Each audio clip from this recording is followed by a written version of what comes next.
Hi guys, good morning. ఎవరైతే నా ఛానల్ని ఫస్ట్ టైం చూస్తున్నారో please subscribe my channel Anusri.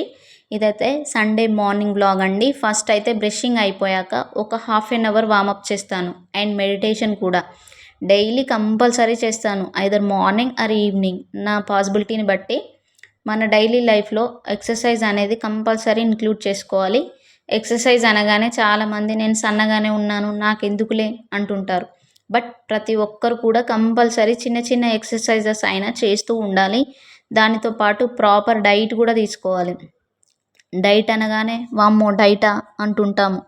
ఏం లేదండి, జస్ట్ రైస్ క్వాంటిటీ తగ్గించేసి వెజిటేబుల్స్ ఎక్కువగా ఉండేలా చూసుకుంటే సరిపోతుంది. సఫిషియెంట్ వాటర్ కూడా తీసుకోవాలి. Daily minimum 3 litres of water కూడా తీసుకోవాలి. అప్పుడే ఎన్ని టెన్షన్స్ ఉన్నా కూడా చాలా హెల్తీగా ఉంటాము. మెడిటేషన్ కూడా వెరీ ఇంపార్టెంట్. మెడిటేషన్ చేయడం వల్ల మన కాన్సన్ట్రేషన్ లెవెల్ అనేది ఇంప్రూవ్ అవుతుంది. తర్వాత అయితే కొన్ని హాట్ వాటర్లో లెమన్ స్క్వీజ్ చేసుకొని హనీ మిక్స్ చేసుకొని తాగేస్తాను. డైలీ లెమన్ వాటర్ అన్నా జీరా వాటర్ అన్నా ఏదో ఒకటి కంపల్సరీ తాగుతాను. ఇప్పుడైతే సమ్మర్ అనేసి జీరా వాటర్ తాగట్లేను, ఓన్లీ లెమన్ వాటర్ తాగుతున్నాను. దీనివల్ల మన బాడీ అనేది డీటాక్సిఫై అవుతుంది, బెల్లీ ఫ్యాట్ కూడా రెడ్యూస్ అవుతుంది. ఎట్ ద సేమ్ టైం మన గట్ హెల్త్కి కూడా చాలా మంచిది. మార్నింగ్ టైమ్స్ టీ, కాఫీ ఇలాంటి వాటికి బదులు ఇలా లెమన్ వాటరా ఆర్ గ్రీన్ టీయా ఏదో ఒకటి మన డైలీ లైఫ్లో హ్యాబిట్గా మార్చుకోవాలి. అప్పుడే చాలా మంచిది. తర్వాత అయితే ప్రశాంతంగా కూర్చొని హాట్ వాటర్ తాగేస్తున్నా. ఇలా మార్నింగ్ టైమ్స్ కూల్గా ప్రశాంతంగా మనకంటూ కొంత టైం కేటాయించుకుంటే డే మొత్తం కూల్గా గడుస్తుంది. ఇలా వీకెండ్సే పాసిబుల్ అవుతుంది. డైలీ మార్నింగ్ హరీబరీ ఉంటుంది కదా. సో వీక్లీ వన్స్ ఇలా నా కోసం నేను టైం స్పెండ్ చేసుకుంటాను. తర్వాత అయితే బయట క్లీన్ చేసుకొని ముగ్గు వేసుకుంటున్నాను. ముగ్గు అనగానే ఓ అద్భుతంగా ఏం రాదులేండి, ఏదో అలా సింపుల్గా వేసేస్తాను. ఇల్లుని చూసి ఇల్లాలని చూడాలంటారు కదా. సో ఇల్లు అంతా క్లీన్గా పెట్టుకోవాలని అర్థం. అందులోనూ నాకు చాలా ఓసిడి ప్రాబ్లం ఉంది. ఇల్లు క్లీన్గా లేకపోతే అస్సలు నచ్చదు. అందుకే మ్యాక్సిమం క్లీన్గా ఉంచుకోవడానికి ట్రై చేస్తాను.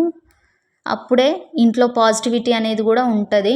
మన మైండ్ కూడా అంతే పాజిటివ్గా ఉంటుంది. ఈరోజు సండే కదా, అందుకే బ్రేక్ఫాస్ట్లోకి పూరి విత్ చికెన్ కర్రీ చేద్దాం అనుకుంటున్నాను. వామ్మో మార్నింగే నాన్ వెజ్ అనుకోవద్దు. ఇలా ఎప్పుడో కానీ ఉండదండి బాబు, మంత్లీ వన్స్ కూడా ఉండదు మార్నింగ్ టైంలో నాన్ వెజ్ తినడం. ఒక 2-3 మంత్స్కి ఒకసారి అలా ఉంటుంది అంతే. అందులోనూ మన తెలంగాణ వాళ్ళకి కంపల్సరీ సండే అనగానే నాన్ వెజ్ ఉండాల్సిందే కదా. ఏమంటారు, అవునా కాదా చెప్పండి. ఇప్పుడైతే పూరి రెడీ అయింది. కొంచెం పిండి కలిపేటప్పుడు అందులో షుగర్ వేయడం వల్ల పూరీలు అనేది ఇలా చాలా బాగా పొంగుతాయి. తర్వాత పూరి అయితే రెడీ అయిపోయింది. తర్వాత మన చికెన్ కర్రీ ప్రిపరేషన్ ఎంతవరకు వచ్చిందో చూద్దాము. ఎస్, ఆల్మోస్ట్ ఎమ్మి చికెన్ అనేది రెడీ అయిపోయింది. ఇక తినేసేయడమే. చూసారా చాలా బాగా వచ్చింది. ఇలా సండే అయితే మాది మార్నింగ్ అనేది ఇలా గడిచిపోయింది. ఇలా సండేస్ నా కోసం నాతో నేను మార్నింగ్ టైమ్స్ అనేది స్పెండ్ చేసుకుంటాను. ఈ వీడియో లైక్ చేయండి. వీడియో నచ్చితే లైక్ చేయండి. పక్కనే ఉన్న గంట సింబల్ని నొక్కండి. మరో వీడియోతో మళ్ళీ కలుస్తాను. బాయ్.